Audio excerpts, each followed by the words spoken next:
In our next panel, we'll discuss the most recent research showing the gaps in our understanding for the cost of living crisis in the UK.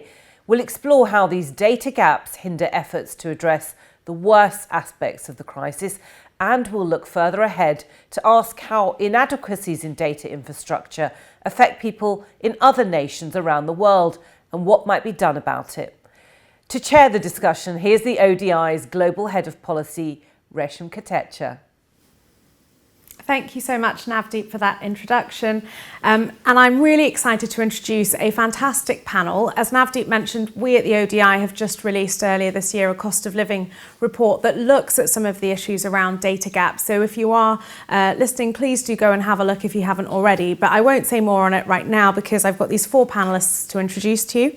So we've got Carrie Fassett from the Greater DC Diaper Bank. She's the Director of Partnerships and Impact. We have Tom Kerridge, who's a Policy and Research Manager at Centrepoint. We have Alex Butler, who's the Executive Director of Digital at Citizens Advice. And we have Anthony Roman, who is Director of Data Architecture at Microsoft.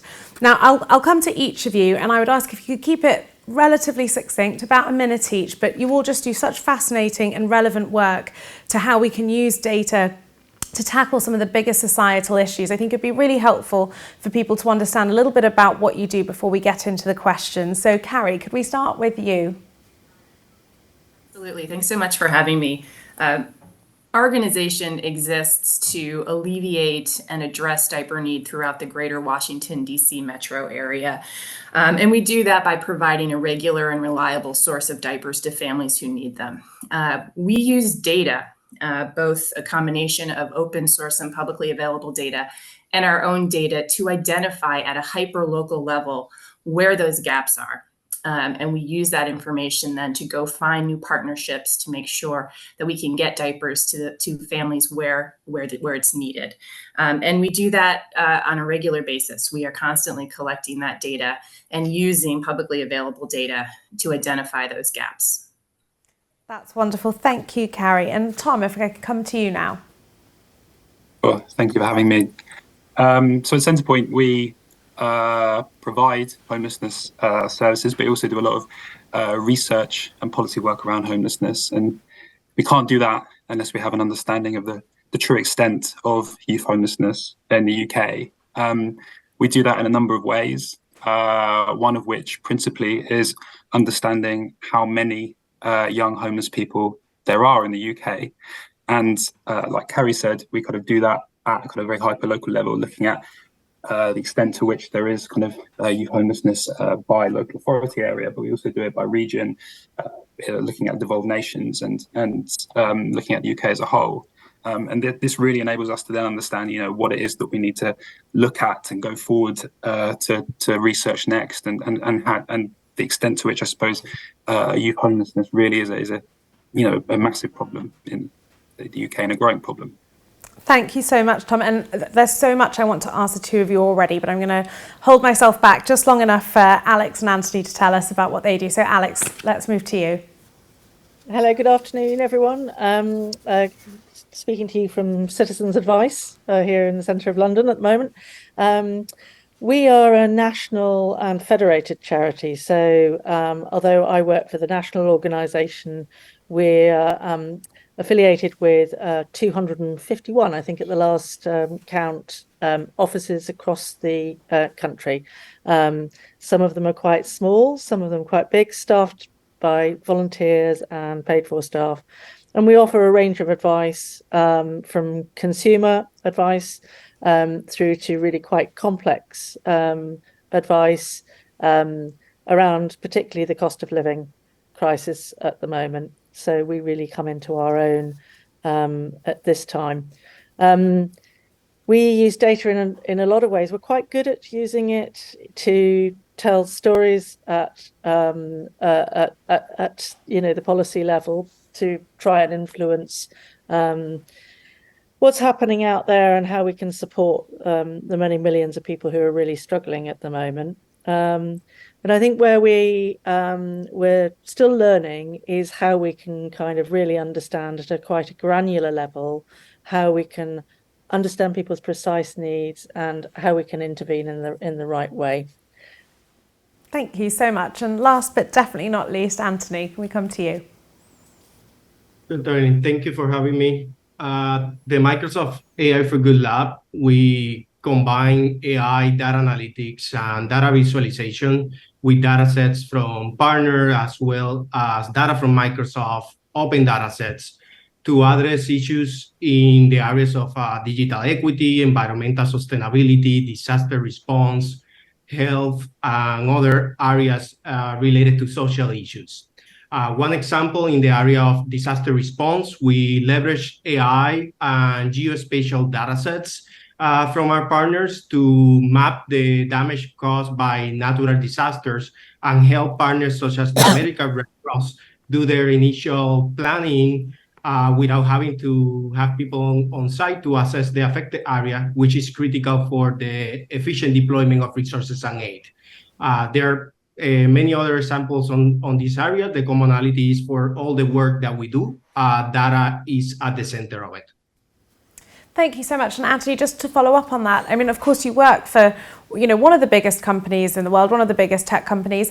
What do you view as the role of tech and big tech in terms of bringing together data sets? And how do you engage with governments? How do you engage with smaller organizations? How do you leverage that data so that it's not just Microsoft that can benefit from it, but that you can work in a more kind of collaborative way with the data you have access to or can find? Sure. I think one of the key aspects of our work is that we rely on partners and subject matter experts of the different areas that we work on. So our organization provides basically the skill sets around data science, AI, analytics, and we also provide some of the data for some of our projects. Most of the data we source from different partners already working across these different social issues. Some of those partners they may already have data sets that just need to be tapped in and use leverage AI and data science to come up with innovative solutions to some of these problems. In other cases, we always find across most of our projects that one data set is not enough for solving a given problem. So you do have to source data sets from different partners, open data sets, etc., to address some of these complex social issues. Thank you so much, Anthony. And I want to pick up on what you've said and turn to you now, Tom, because what Anthony's talked about, the singular data sets not necessarily being good enough or having to work with multiple data sets. You, of course, talked about working across local authorities, working across regions. And in the ODI's recent cost of living report, we found there was a real challenge in terms of the definitions of homelessness, in terms of how different parts of government work together to address that, between how charities, government at all levels and community groups could work together. So how do you address and prevent certain groups from being hidden when there's data gaps or kind of not fully cohesive definitions that mean the data sets are not interoperable? What do you do to prevent there being that hidden homelessness? Yeah, I mean, it's an incredibly difficult challenge. Homelessness, I suppose, by definition, kind of is multifaceted. It's not just people sleeping rough on the street. It's people at their friend's house. It's people at their kind of aunt and uncle's house. It's people out, sleeping on night buses and in kind of train stations. And in that way, it makes it very difficult to kind of establish to how many people are experiencing homelessness at one time. I suppose one way around that is by government and statutory organisations being way more proactive in thinking about, where do we need to go, who do we need to talk to identify actually where people are kind of experiencing what we call hidden homelessness. And that involves, sadly, a lot more resources than many local authorities and many kind of charitable agencies have, going to schools, going to kind of community organizations, and actually kind of proactively trying to seek out homelessness as a way of kind of establish how many there are sleeping or how many there are experiencing homelessness at one point or a single day. Unfortunately, as well, like a big issue is, of course, that numbers of homelessness, rates of homelessness, you can only really get snapshots of this, and that's just homelessness, at a single point in time, which really doesn't again speak to the kind of very kind of varied lived experiences that people with experiencing homelessness have. Some people kind of move in and out of homelessness, for example. Of course. So those are all really, really difficult kind of experiences when trying to kind of establish and develop data around homelessness. And Tom, you've mentioned the snapshot element of it. Are there significant time lags in the homelessness data you're able to collect, or are we able to see that picture in real time and therefore act on it? Again, I think because they are snapshots, they are kind of, again, by definition, there's going to be significant lags. We find that kind of rates of homelessness often are quite seasonal.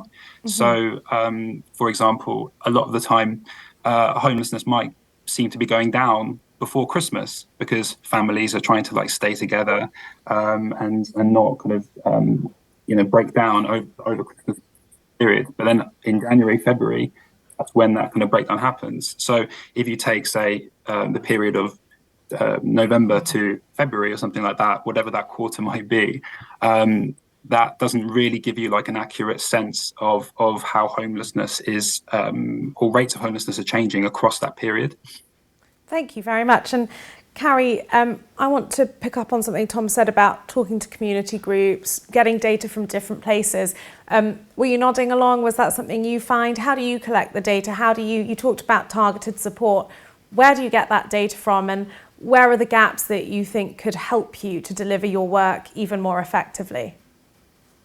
So the public data we use is the census data, and there's a lot of research around how that data are lacking.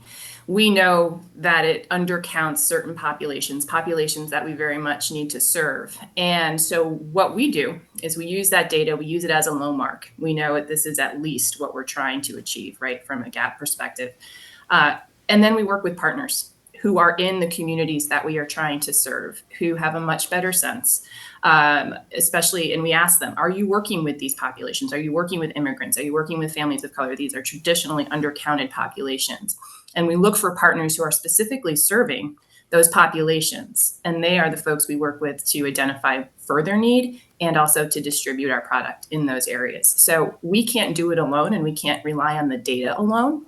Mm-hmm. It is a starting point. And we use that to go into these communities, hyper-local level, and say, this is our starting point. We want to at least achieve this. And we start there. Thank you, because you referenced communities that are potentially underrepresented and underserved. Why is that? Are they missing from the data? Are they community groups that don't engage with you? Are they community groups where they don't want to acknowledge that they need support? Give us a bit more colour on that. They are traditionally just not included in the sampling from the data set and the census. So, and it's just sampling bias, right? And sampling, and they are traditionally undercounted. And what's nice is it's very well researched, right? And we know this. And the census is continually trying to improve that bias. But we still want to acknowledge that if we're using that data and say, okay, we acknowledge this is part of what is not great about this data set. What can we do to address that bias? And what we find is by working with community partners who are literally in the spaces that we're trying to serve, in that geographic area, that hyper-local area, they're going to know better than we are, and then the census is, how to address that need.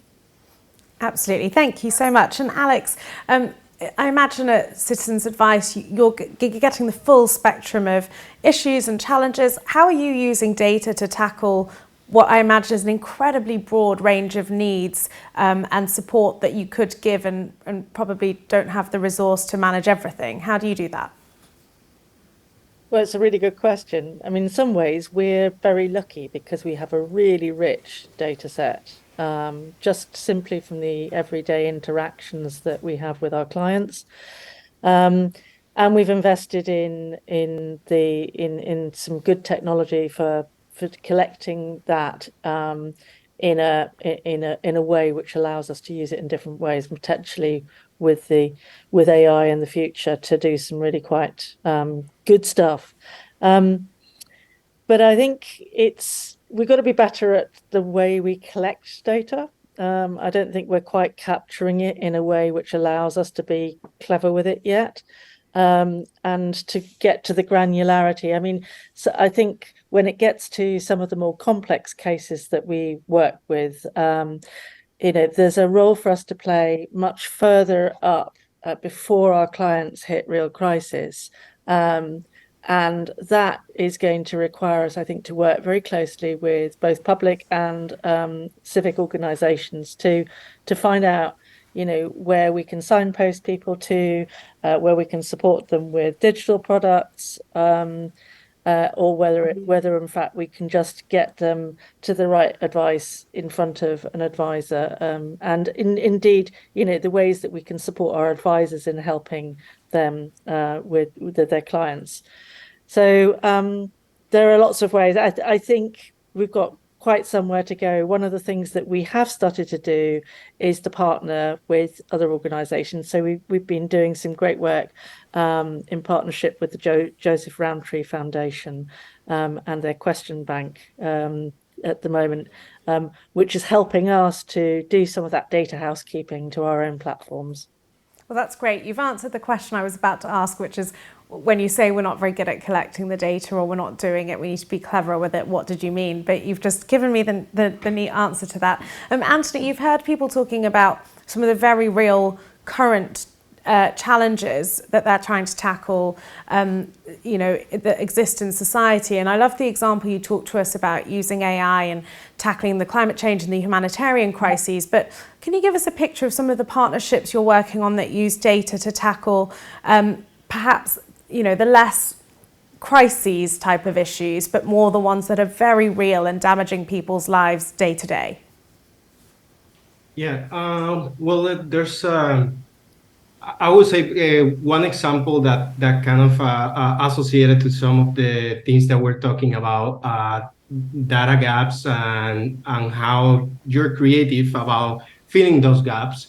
We're doing a project with IHME, Institute of Health Metrics, for population mapping. So basically, we're using geospatial datasets and AI to map the population across the world. So the AI models, basically from this high resolution imagery, it try to identify structures like houses, etc. So you can see where people are living, especially since, as Carrie mentioned, when you think about the gaps on the census data, how often is updated, it is even more true for areas that are remote or rural.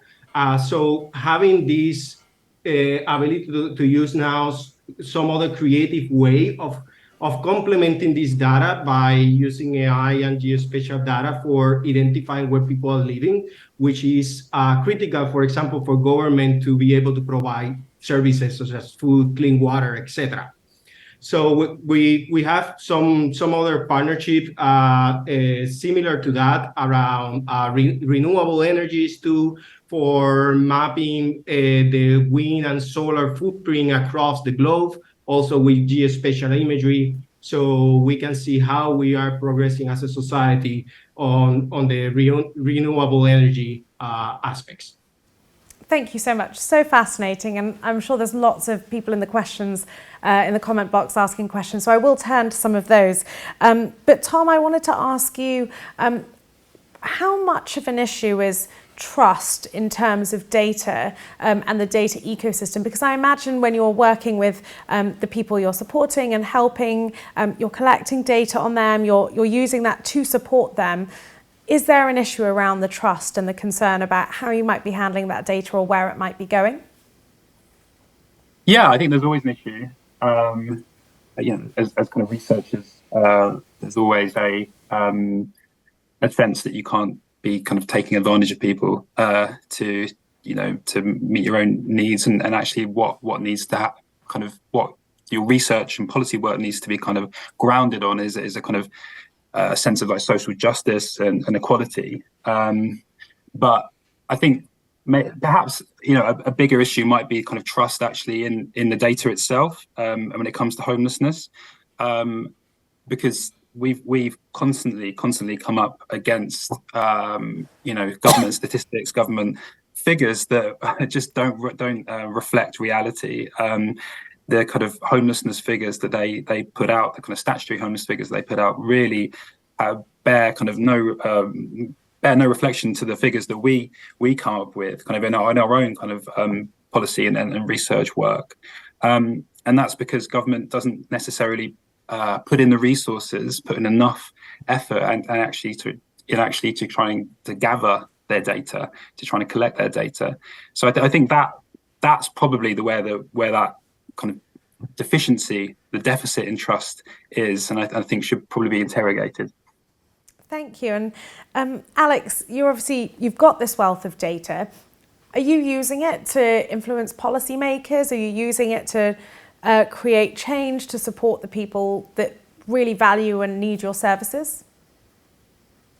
Well, yes, we are. I think we're quite good at that, actually. But I mean, I was listening to what Tom said, and I think there's something very interesting in the trust. I think we do quite a lot of research about how trustworthy we are seen to be in terms of the way we respond to our clients and the challenges that they face.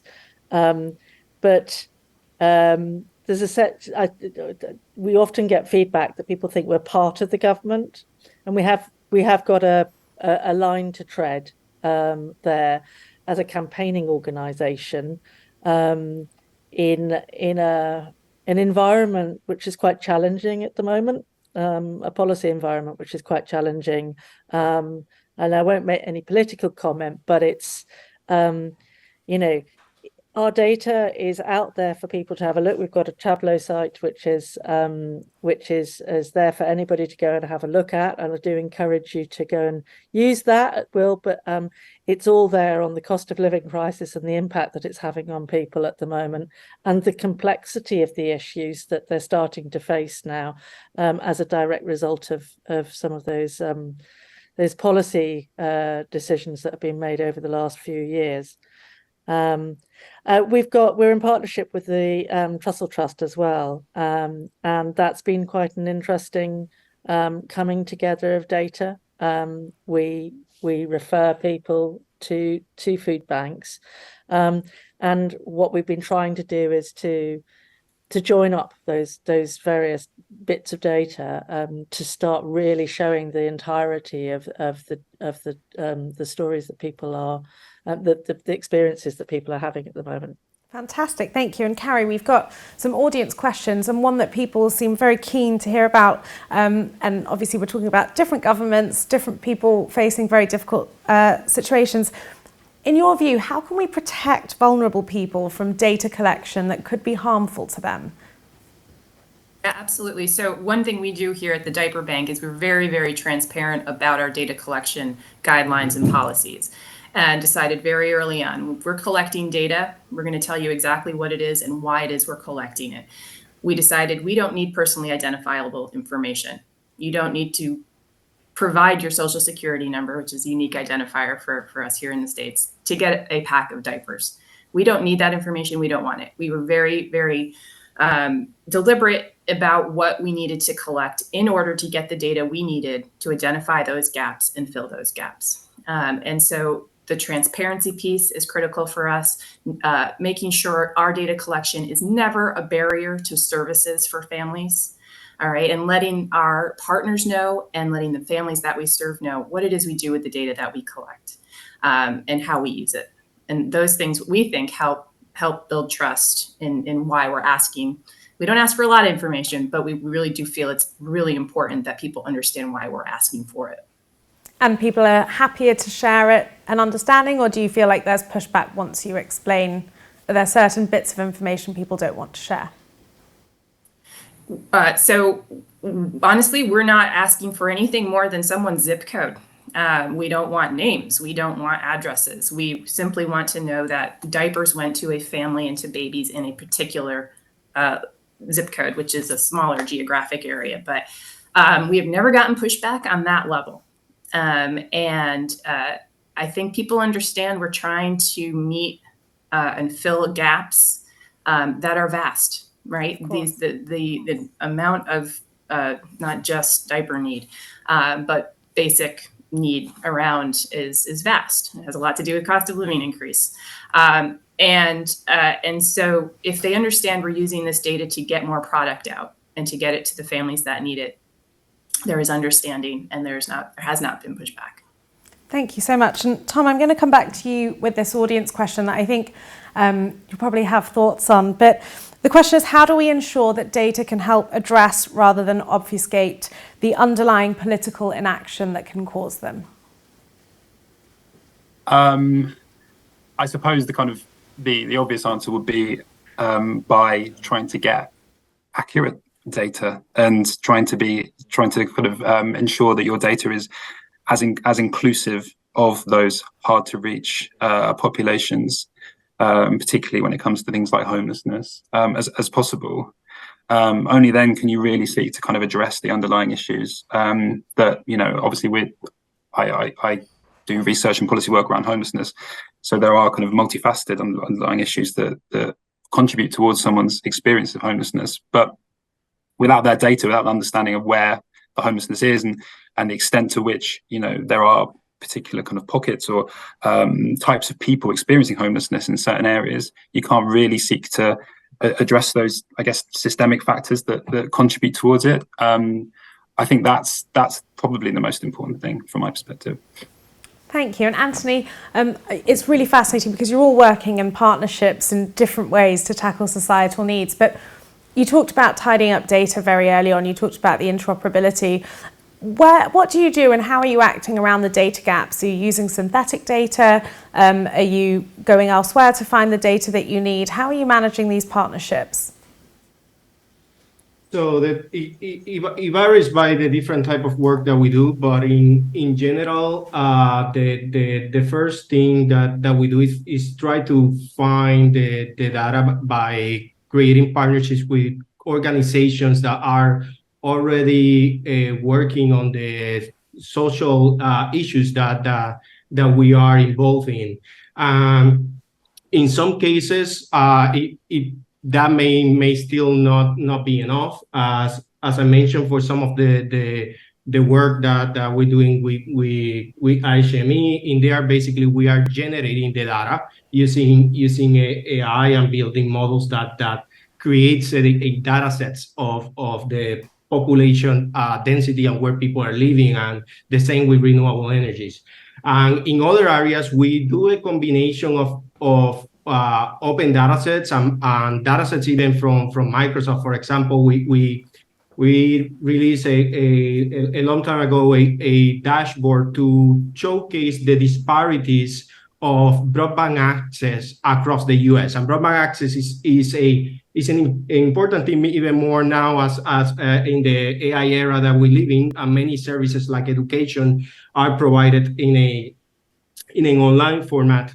So this data set was a mix of using governmental data like from the FCC, Microsoft proprietary data, and other open data sets in order to create this complete picture of this broadband access disparity in the US. But in general, it's kind of a combination of sourcing it from partners, government data sets, open data sets, sometimes getting creative and generating additional data that will then complement and provide you with the complete picture.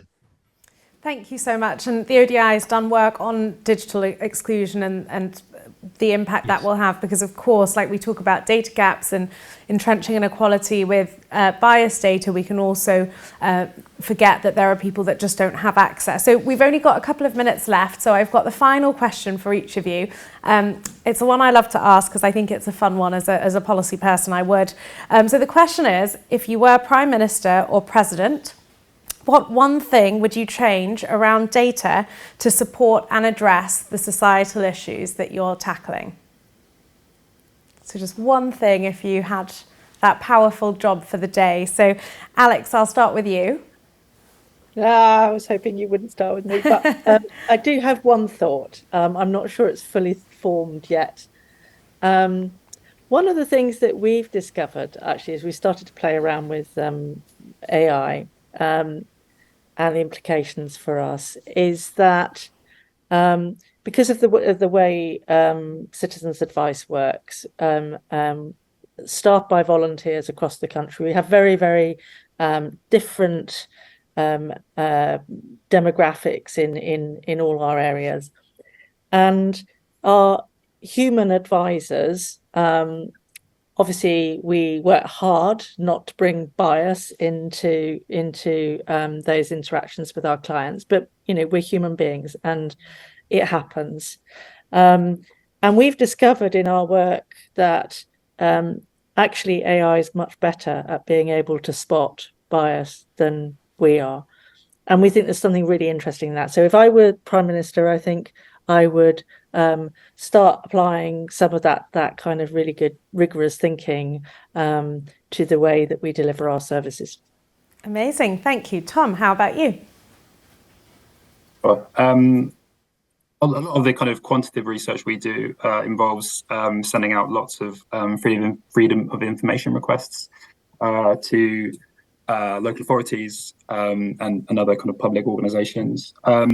We found in doing that a lot of the time we come up against barriers because there's a kind of like a resource threshold that these public agencies have for kind of when they have to respond positively to a freedom of information request, and if it goes over that kind of resource threshold, if it costs too much money, basically they don't have to respond to your freedom of information request. So I would do something around that to make sure that actually when we need data from a local authority or from a public sector organization, we're actually able to get that information. I would also actually, in addition to that, say that actually there are some organizations and bodies that you would think should respond to freedom of information requests. It's actually quite a hard thing to say.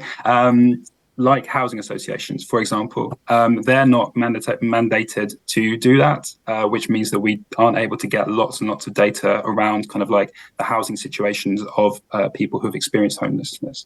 So I would do those two things. Brilliant. Two great ideas. Anthony, what would you do? Well, I will say in addition to lead by example, by adopting open data policies and publishing the data sets and statistics collected by the government, that not all governments do that at this time. But in addition to that, I will say creating partnership with private organizations to push on democratizing data set across the different industry, especially data sets that are currently, I would say, solely on silos within these organizations that could be utilized for social good. So I think working in partnership as a government with private organizations to democratize data would be kind of one of the things that I would think about. Well, and as the Open Data Institute, you will not be surprised to hear that my heart jumped for joy when you said that first one, but two great ideas. Thank you. And last but not least, Carrie. Oh, you're on mute.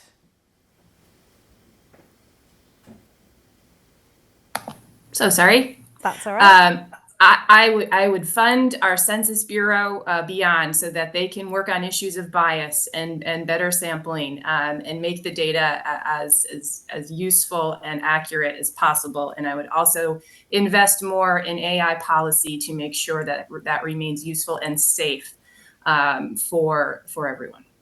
Right, well, I hope the Prime Minister and President were listening because we've got some fantastic ideas there. I hope the audience will be joining me now and giving you a virtual round of applause because that was a fascinating panel. We could have done much longer. I'm so grateful to you all for sharing your time, your insights and your thoughts.